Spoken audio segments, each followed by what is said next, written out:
बाजारों के हालचाल बिगड़ते हुए ही दिखाई दे रहे हैं। जिस प्रकार की ओपनिंग आज भारतीय बाजारों में देखने को मिली थी, बाजार गैप डाउन हुआ, उसके बाद थोड़ी रिकवरी देखने को मिली और फिर बाजार 25,075 के लेवलों से, जो कि एक कॉल राइटर्स का जोन है, फिर से फिसलता हुआ दिखाई दिया और बाजार ने लगभग 24,900 तक के नीचे के लेवल्स आते हुए दिखाए और फिर बाजार ने रिकवरी दिखाई, लेकिन फिर से फिसलता हुआ दिखाई दिया। तो बाजार का एक रेंज बाउंड कारोबार ही आज कह सकते हैं, लेकिन फिर भी एक तरह से देखा जाए तो जो आज की क्लोजिंग है काफ़ी नेगेटिव ही देखने को मिलेगी, क्योंकि यदि बाजार में अच्छी क्लोजिंग रहती तो 25,100 के लगभग की क्लोजिंग काफ़ी अच्छी क्लोजिंग रह सकती थी। तो बाजार 25,000 के नीचे फिसलता हुआ दिखाई दिया है। अब यदि बाजार में 25,900 के लेवल टूटते हैं तो आपको 25,700, 650 से 700 तक के लेवल्स आते हुए दिखाई देंगे और यदि ये बड़े लेवल्स और की लेवल्स भी टूटते हुए दिखाई देते हैं तो फिर दिक्कतें भारतीय बाज़ारों के लिए बढ़ सकती है और फिर भारतीय बाज़ारों में 500 से 1000 पॉइंट की नीचे की तरफ रैली आती हुई दिखाई देगी,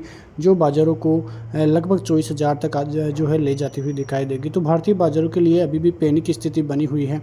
सबसे बड़ा कारण तो भारतीय बाज़ारों में पैनिक स्थिति का एफआईआईज़ की सेलिंग है, क्योंकि एफआईआईज़ की सेलिंग लगातार बढ़ती हुई ही दिखाई दे रही है। कल भी लगभग 2000 करोड़ की सेलिंग एफआईआईज़ के द्वारा देखने को मिली है। आप टोटल अक्टूबर की सेलिंग देखोगे तो आपको पता लगेगा कि करीब 62,126 करोड़ की सेलिंग इस महीने में ही, लगभग 15 दिन के अंतराल में ही एफआईआईज़ के द्वारा देखने को मिली है। अब ये जो डेटा है वो और कितना इस महीने बढ़ता हुआ नज़र आएगा, क्योंकि इस महीने में जो है लगभग एफआईआईज़ लगातार सेलिंग ही करते हुए दिखाई दे रहे हैं।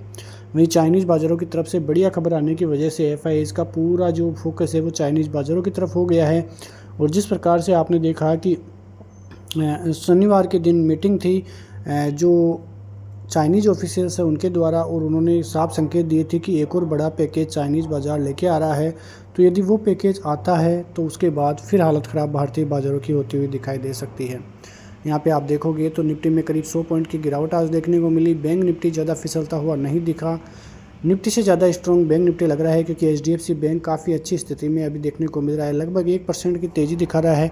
1700 के लेवलों पे एचडीएफसी बैंक है। रिलायंस में भी आज अच्छी खासी तेज़ी देखने को मिली, लगभग 1% तक की तेज़ी देखने को मिली, लेकिन वो भी लास्ट में बाजार बंद होते होते फिसलता हुआ ही दिखाई दिया। कोटक महिंद्रा बैंक में 1 से 1.5% तक की गिरावट। वहीं आईसीआईसीआई और एक्सिस बैंक फ्लैट ही कारोबार करते हुए दिखाई दे रहे हैं। तो कुल मिला के देखें तो भारतीय बाज़ारों के हालचाल थोड़े नेगेटिव ही है।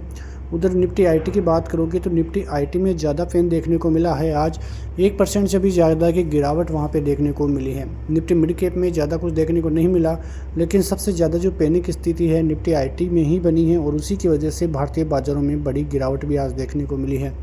तो ये गिरावट की स्थिति कब तक रहेगी वो देखने वाली बात रहेगी। लेकिन की इंडिकेटर्स लेवल्स की बात करें तो निफ्टी में सबसे पहले बात करें तो यदि निफ्टी 24,900 का लेवल तोड़ता है तो आपको 24,820 और उसके बाद आपको नीचे की तरफ 24,750 और 700 तक के लेवल्स मिलेंगे। यदि वो सभी लेवल टूटते हैं तो फिर पैनिक की स्थिति बाजार में बनती हुई दिखाई देगी। कब जाके बाजार अच्छे होंगे उसकी बात करिए तो 25,075 का लेवल टूटेगा, उसके बाद 25,200 और 25,300 ये 2 लेवल्स होंगे जिनके ऊपर यदि बाजार ठहरता है तो बाजार की दिशा बदलती हुई दिखाई दे सकती है और बाजार में आगे भी अच्छी खासी तेज़ी का मूड माहौल रह सकता है। बैंक निफ्टी की बात करें तो बैंक निफ्टी में जो 51,900 का लेवल है वो 20 EMA है और जो एचडीएफसी बैंक है वहाँ पे भी 20 EMA के ऊपर जो है एचडीएफसी बैंक है। दोनों ही इंडिकेटर्स देखें तो काफ़ी अच्छे ट्रेड कर रहे हैं। तो यदि वो 20 EMA सस्टेनेबल हो जाता है बैंक निफ्टी के लिए तो एक बड़ी रैली बैंक निफ्टी की तरफ से देखने को मिल सकती है। अर्निंग सेशन चालू है तो इसी वजह से कई स्टॉकों में जो है काफ़ी उठापटक भी देखने को मिल रही है।